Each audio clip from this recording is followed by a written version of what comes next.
BJP ಕಾರ್ಯಕರ್ತರ ಉತ್ಸಾಹ ಜಾಸ್ತಿ ಆಗ್ತಾ ಇದೆ. ನೀವು ನೋಡಿದಾಗ ಹೇಗೆ? ತುಂಬ ಉತ್ತಮವಾದ ಪ್ರತಿಕ್ರಿಯೆ ಎಲ್ಲ ಮತದಾರ ಬಾಂಧವರಲ್ಲಿ ಕಂಡು ಬರ್ತಾ ಇದೆ.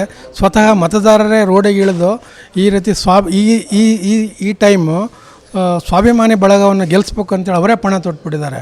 ಹಾಗಾಗಿ ಆ ಅಭ್ಯರ್ಥಿಯ ಒಂದು ಘೋಷವಾಕ್ಯ ನೋಡಿದ್ದೀರಿ ನೀವು, ನನ್ನ ಕ್ಷೇತ್ರ ನನ್ನ ಕನಸು ಅಂತ ಒಳ್ಳೆ ಘೋಷವಾಕ್ಯದಿಂದ ಇಳಿದಿದ್ದಾರೆ. ಆಮೇಲೆ ಎಲ್ಲರ ಜೊತೆಗೆ ಎಲ್ಲರ ವಿಕಾಸ ಈ ಒಂದು ವಾಕ್ಯದೊಂದಿಗೆ ಅವರು ಕಣಕ್ಕಿಳಿದಿದ್ದಾರೆ. ಈ ಒಂದು ವಾಕ್ಯ ಅವರಿಗೆ ತಮ್ಮ ಚುನಾವಣೆಯಲ್ಲಿ ಗೆಲುವಿನ ಅಂತರವನ್ನು ಇನ್ನೂ ಹೆಚ್ಚು ಮಾಡುತ್ತೆ ಅಂತ ನಾನು ಅಂದ್ಕೊಂಡಿದ್ದೀನಿ. ನನ್ನ ಕ್ಷೇತ್ರ ನನ್ನ ಕನಸು ಅಂದ್ರಿ, ಕನಸು ಕಾಣೋದು ಸುಲಭ, ಆದರೆ ನನಸು ಮಾಡಿಸ್ಕೊಳ್ಳೋದು ಕಷ್ಟ. ಯಾಕೆಂದರೆ ದಾವಣಗೆರೆ ದಕ್ಷಿಣ ವಿಧಾನಸಭಾ ಕ್ಷೇತ್ರದಲ್ಲಿ ನೀವು ನೋಡಿದ ಹಾಗೆ ಕಾಂಗ್ರೆಸ್ಸು ಶಾಮನೂರು ಶಿವಶಂಕರವರು ಗೆಲ್ತಾ ಬಂದಿದ್ದರು. ಈ ಸಲ ಚುನಾವಣೆ ಅನ್ನೋದು ಟಫ್ ಫೈಟ್ ಅನ್ನಿಸ್ತಿದೆಯಾ BJPಗೆ? ಅಂಥ ಫೈಟ್ ಏನು ಅನಿಸ್ತಾ ಇಲ್ಲ. ಯಾಕೆಂದರೆ ಅವರು ಈಗ 35 ವರ್ಷದಿಂದ ಅವರು ಅಧಿಕಾರ ಮಾಡಿದ ಈಗಲೂ ಕೂಡ ಆ ಕ್ಷೇತ್ರದ ಜನತೆಯಲ್ಲಿ ನೀವು ಅಲ್ಲೇ ಆ ಭಾಗದಲ್ಲಿ ಹೋಗಿ ಬಂದು ನೋಡಿರ್ಬೋದು. ಈ 35 ವರ್ಷ ಆದರೂ ಅಭಿವೃದ್ಧಿ ಮಾಡಿಲ್ಲ ಅಂದರೆ ಮತ್ತು ಮುಂದೆ ಯಾವ ರೀತಿ ಅವರು ಕನಸು ಕಾಣ್ತಿದ್ದಾರೆ.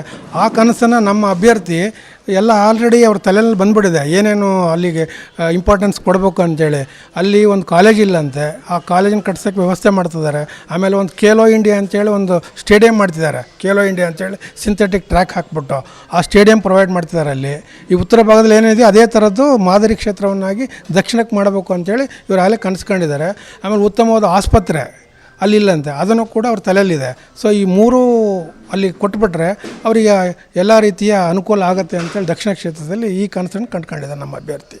ಸರ್, ಒಂದ್ಸಲಿ ಗೆದ್ರೇ ಇಷ್ಟು ಅಭಿವೃದ್ಧಿ ಮಾಡ್ತೀವಿ ಅಂತ ಹೇಳ್ತಾ ಇದ್ದೀರಾ ನೀವು. ಈಗ ಕಾಂಗ್ರೆಸ್ ಅವರು 4-5 ಬಾರಿ ಸತತವಾಗಿ 30 ವರ್ಷದಿಂದ MLA ಆಗಿದ್ದಾರೆ. ಅಭಿವೃದ್ಧಿ ಮಾಡಿಲ್ವಾ ದಾವಣಗೆರೆ ದಕ್ಷಿಣದಲ್ಲಿ? ಈಗ ಆ ಮತದಾರ ಅಲ್ಲಿ ಇರತಕ್ಕಂಥ ಮತದಾರ ಹೇಳ್ತಾ ಇದ್ದಾರೆ 35 ವರ್ಷದಿಂದ ಅವ್ರು ಏನೂ ಮಾಡಿಲ್ಲ ಅಂತ ಹೇಳ್ತಿದ್ದಾರೆ.